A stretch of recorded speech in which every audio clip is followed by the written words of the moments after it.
I had always loved the quiet of late-night trains. No noisy crowds, no rush-hour chaos, just the steady hum of wheels on tracks and the rhythmic sway of the carriage. But one night, that quiet turned into something I'll never forget. It was a little after midnight when I boarded the last train heading out of the city. The car was nearly empty, except for a businessman slumped asleep near the front and a young woman scrolling on her phone a few seats down. I settled in by the window, watching the city lights blur into streaks as we pulled away from the station. For the first few stops, everything was normal. People got off, fewer got on. The woman with the phone left. The businessman shuffled off without even opening his eyes fully. Before I realized it, I was the only passenger left. I didn't mind. I liked the solitude.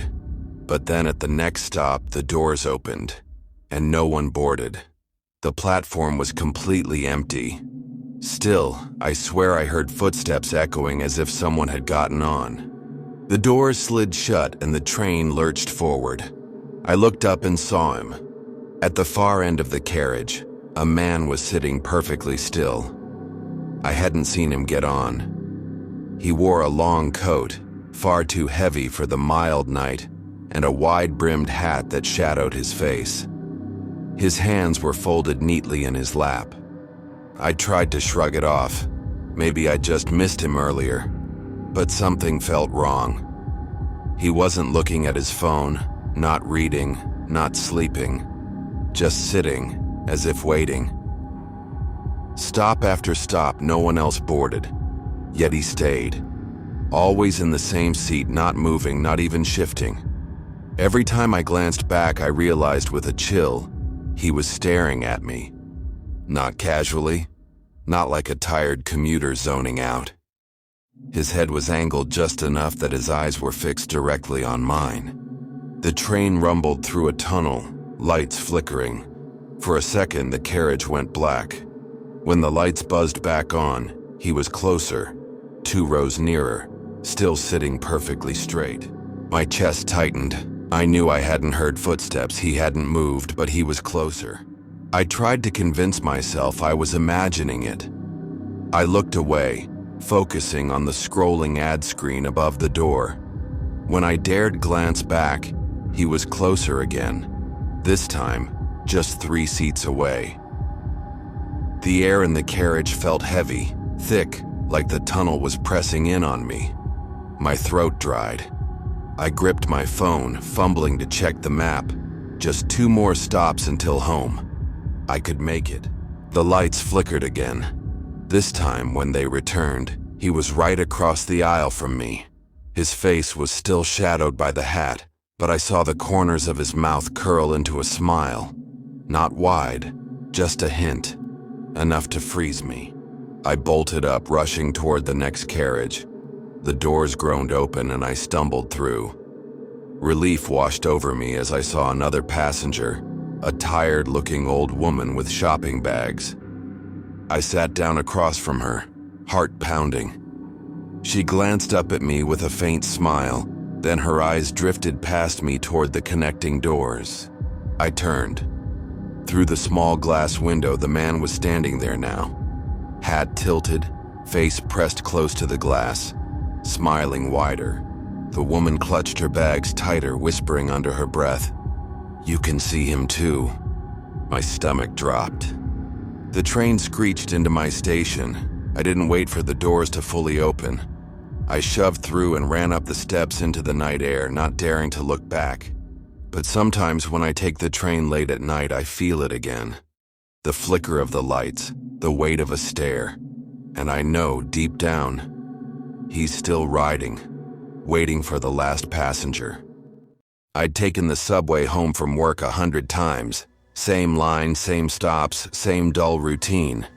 But one night, I discovered a tunnel that didn't belong, and I don't think I ever truly left it. It was late past 1 a.m. when I caught the last train. The carriage was half empty, filled with the usual, a couple of night shift workers, a man nodding off, a college kid with earbuds in. Nothing unusual. We rattled along as normal until my stop approached. The automated voice announced the station, the train slowed, and I stood to get off. But instead of pulling into the platform, the train kept rolling, straight into a tunnel I didn't recognize. At first I thought maybe it was just construction, or we'd been diverted.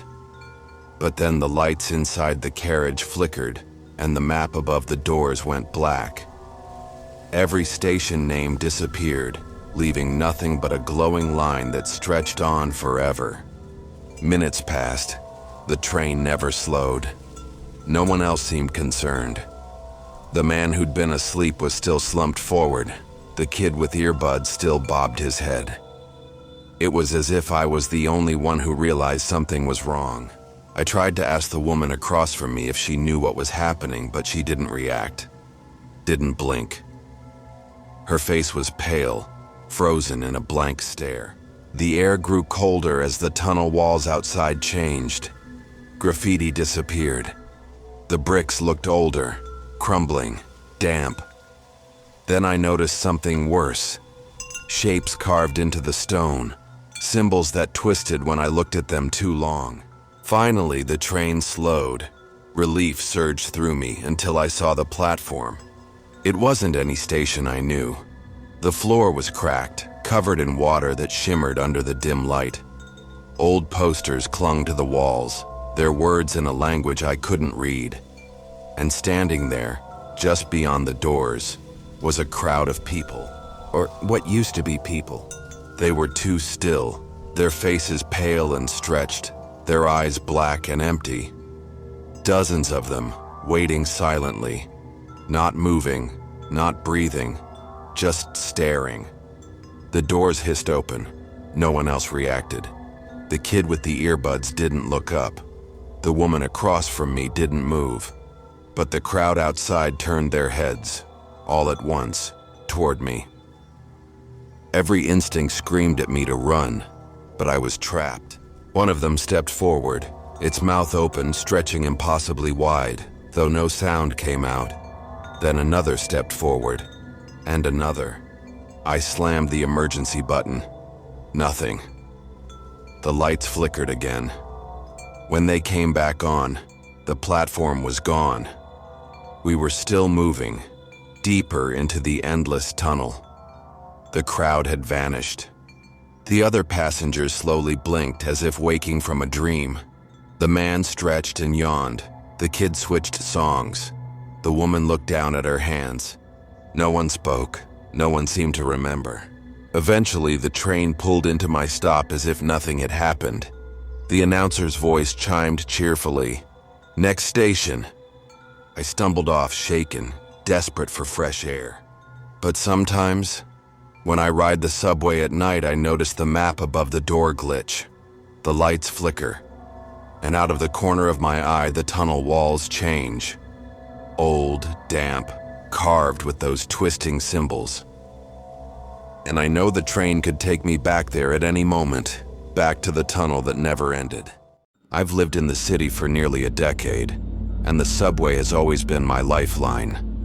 No matter the time, no matter the day, the trains always run. But the more you ride them, the more you start to notice patterns.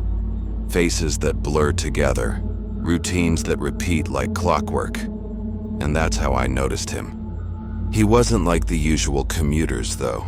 He never carried a bag, never had headphones, never glanced at his phone. He just sat there, always in the exact same seat, in the same corner near the doors. The first time I saw him, I assumed he was just another tired rider. But the second time, and the third, I started to feel the unease. It didn't matter which night I rode or what time. If I caught that train past 11 p.m., he was there. Always in the same dark coat, always with his head slightly bowed, staring at nothing. At first I told myself it was coincidence. Maybe he worked odd shifts. Maybe he just lived at the end of the line like I did. But then I realized something strange. He was always on the train before me, always sitting in that seat when I boarded, as if he had been waiting. One night I stayed on after my stop, just to test it. The car emptied out station by station until it was just the two of us. He didn't move. When we reached the very last stop, the final station where the train should rest for the night, I expected him to finally stand. But he didn't. The conductor walked through, keys jangling, and glanced right at him. I'll never forget it, the way his eyes slid past like the man wasn't even there. Then the conductor walked out, whistling, leaving him behind. The lights dimmed, the doors hissed closed, and the train began its return trip. And still, he sat. From then on, I couldn't stop watching him. Every night he was there. When new passengers boarded, no one sat near him. People filled every other seat, but the row around him always stayed empty, like an unspoken rule. One night I made the mistake of sitting across from him. I wanted answers. Up close, he didn't look quite right. His skin was too pale, too smooth, almost waxy under the fluorescent lights. His eyes were open but glassy, like he wasn't really seeing. I whispered a cautious, "Hey, are you okay?" Nothing, not a blink, not even a twitch. But as the train roared into a tunnel, the lights flickered, and in that half-second of darkness, I saw his head turn. Just slightly, just enough that when the lights came back on, his face was tilted toward me. I switched cars at the next station, my chest tight with dread. Weeks passed and I tried to ignore him. But then one night a stranger sat beside me, a woman with tired eyes and trembling hands. She leaned in close and whispered, "You see him too, don't you?" My heart pounded. I nodded, barely able to speak. She told me about Train 42. 10 years ago, she said, it had derailed just before midnight, killing several passengers. One of them was a man sitting in the corner seat near the doors. He never made it off. I glanced at him then, sitting as still as ever, and my blood turned cold. The woman grabbed my hand, whispering, "Don't look at him for too long. If you do, he'll follow you." The train screeched to a halt, and when I blinked, the seat was empty, for the first time in months. But as I stood to leave, I caught something in the dark reflection of the window, his outline standing behind me, his face half hidden by the brim of a hat, his eyes staring, unblinking. I bolted out of the train, gasping for air as I reached the street. Now I avoid the subway whenever I can. I take buses, I walk, I spend extra on ride shares.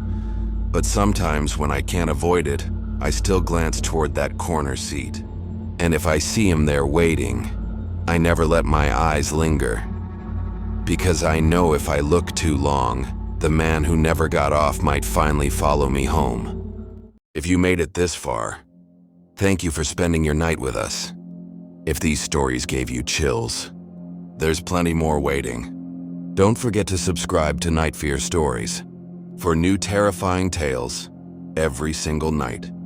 Sleep well, if you can.